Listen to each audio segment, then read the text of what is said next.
Let's have conversations like this that are meaningful, that are making impacts in lives. I mean, I still remember kind of one of the defining moments for us as an organization for Big Country Veterans. We had a veteran come out there, step off the bus the first day, super quiet. I was kind of watching him throughout the weekend, and then by the end of it, started to open up, started to share, shook my hand, said, "Man, this is life-changing for me. I appreciate it." But I didn't realize how much it was life-changing to him till afterwards. About a week later, he shared a letter with us that he said it was okay to share about now.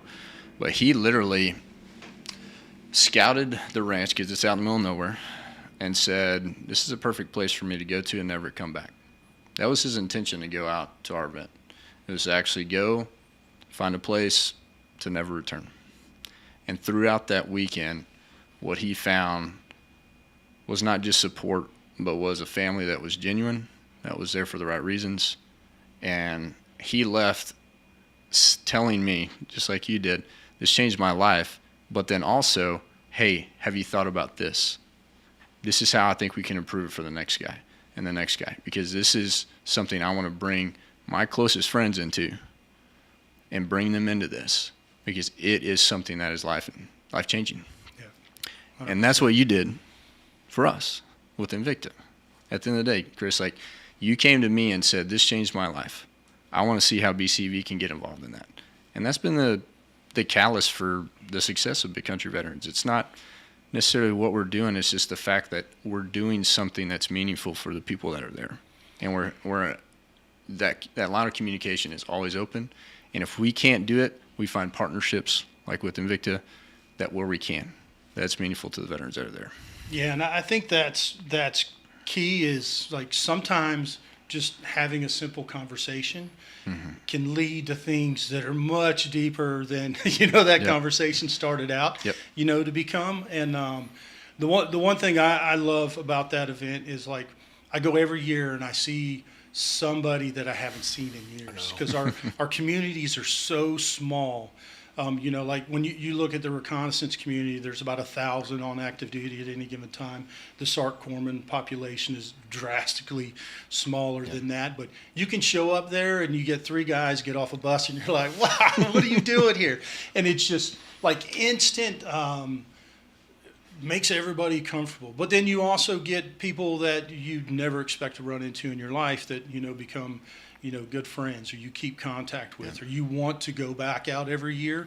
And I think that's the one thing that sets BCV apart too, is the fact that, like, not only do the individuals come out and participate, as veterans, but they'll come back every year and they're running the ranges and they're setting up the living quarters, and they're out there to do whatever they can to ensure that there's another successful event that year for the coming veterans. And I think, Mike, if you could help talk through some of that piece, because I know you've been a big driver of bringing back alumni to help support, and I get the emails and I still track them of like, "Hey, fill the slots, we got things." And that's grown from the first year you took that over. I think before you were even on the board, when we were first all trying to figure out what what that was going to look like leading into the future. And I think that's really what's driven where you are today, of really starting to build that this is a family,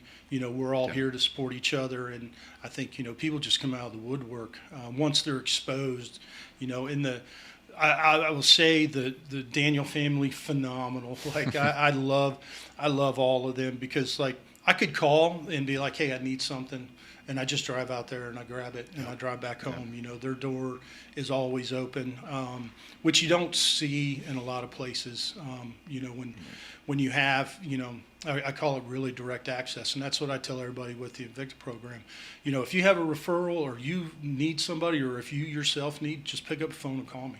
We'll find a slot. And, we've done hot fills, which are challenging when you're talking about a medical field and capabilities and, shifting things. But I've always said that, if the individual needs the help now, we will find a way to make sure that they receive the same level of care as everybody else.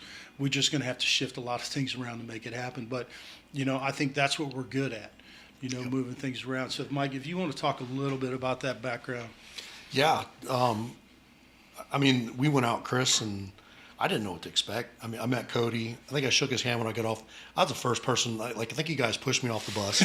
Actually, you were driving behind us. I was driving behind you. And, you know, I regret getting in the bus at Dairy Queen because they were like, hey, get in the bus now. I'm like, I'm riding with Chris. They're like, no, you need to get in the bus. I was like, why does he get to stay in his truck?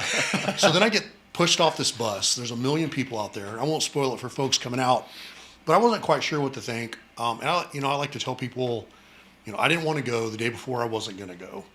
And then I thought, well, all right. My wife convinced me to do it. And I met Cody. I didn't really talk to him after that. I'd seen him around. But by Friday morning, I knew I wanted to come back the next year and be part of it. It was just something about the family, the people that were out there, just genuine people, everybody. Yeah. So I had told Cody, hey, I want to come out next year and help. And as I got to know Cody and Colton, I realized that, man, Cody, Colton, Becky, they were doing it all themselves. Wade, everything that happened out there was on them. Garrett, I mean, all of it. And I thought, man, you guys could use some help. So I thought, hey, could we have some guys come out and help? Cody's like, oh, I'd love that. That'd be great. Of course, I didn't know Cody was a control freak at the time. So I thought it'd be much easier to do stuff. But a few of us showed up the next year. I, called, some of the folks up, and we had started this signal chat. We thought that was kind of, smart thing to do. And I think now we've got just at 120 people in there. Yeah. It's obnoxious. You got to stay off of it. But it's a great way to connect. And a few of us went out there and helped. And then the following year, that was the second year. And they asked me to join the board after that hunt. And I couldn't say yes fast enough. So I think Cody and I had met, had lunch. Colton had called me. Yeah. So I joined the board. And as soon as I joined the board, I said, hey, next year we're going to have a battle plan. Like, we're going to do a full con-op. We're going to put this whole thing together. We did a full con-op brief. I saw it. And had everybody plugged into spot. None of it worked because as soon as we got out there, people went their own direction. But I'm more excited these days about all the folks coming back to help than I'm really excited to see the group coming out. But everyone that comes back out to help, these relationships, whether you served with them, you didn't serve with them, we've created this really unique bond. And it's all walks of life. We've got, now the one, that one key ingredient I think that kind of we all resonate around is that combat experience. Yeah. And that's something that we try to focus on to serve that combat veteran. But other than that, we're all different. We all come, Navy, Air Force, Marine Corps. We don't have any Coast Guard yet, do we? No, we might try to have to Coast find Guard one out of there, those guys one day. We got to get Space Force at some point, but we've got, from dog handlers to some of the most, lethal snipers on the planet, and just guys come out and have a good time. It's just they work hard, and being a part of that, I think, is something uniquely special that we're allowed to do. Well, I think from a civilian side of things, looking out, that's a unique experience for that environment too. The fact that our sponsors, volunteers, everyone, it's just melting pot together.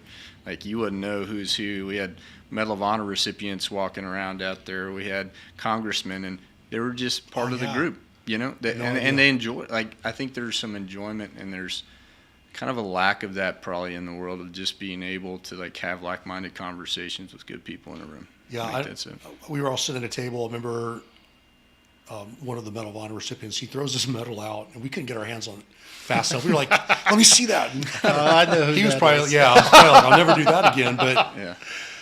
But most people standing, I had folks walk up to me last year. We had a couple of them. Guy walked over and said, do you know who that is? I'm like, of course I know who that is.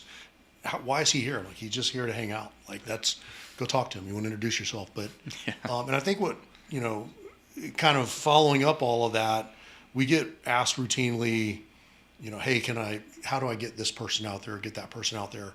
And I think this is really what separates us from anybody else. The alumni select the next class. Yeah. So we get recommendations from all of our alumni. We also solicit them from Facebook and email where, veterans will reach out and say, hey, I think I'd benefit. We put them on a big roster. I do like a ranking board. Actually, I can't remember, someone's telling me they're going to help me make it a little bit better next year because, as a master chief, I didn't have to do that stuff. Somebody else did it for me. I just signed the paperwork, right? Yeah. But they actually go through that list and they rank these individuals. No names are attached, no ranks are attached.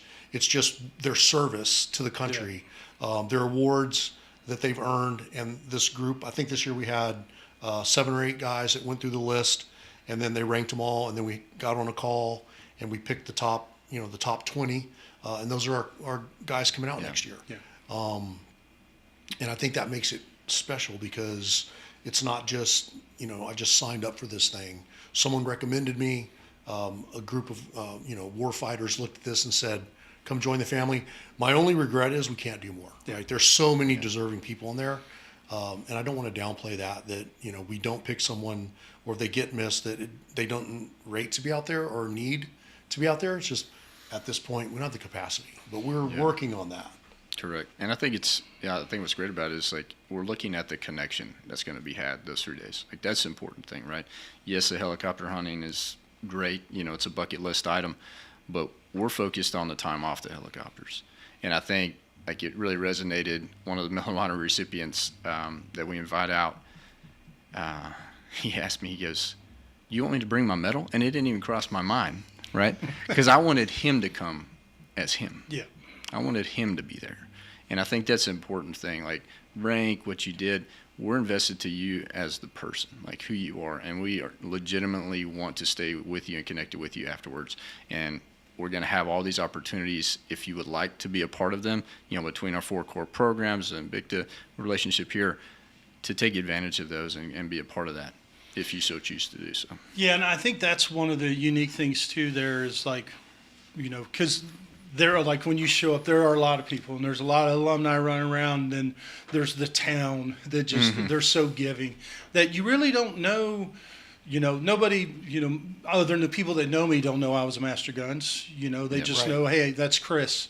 And I think that resonates with a lot of us too that are coming out. And because like we're all really cut from the same cloth.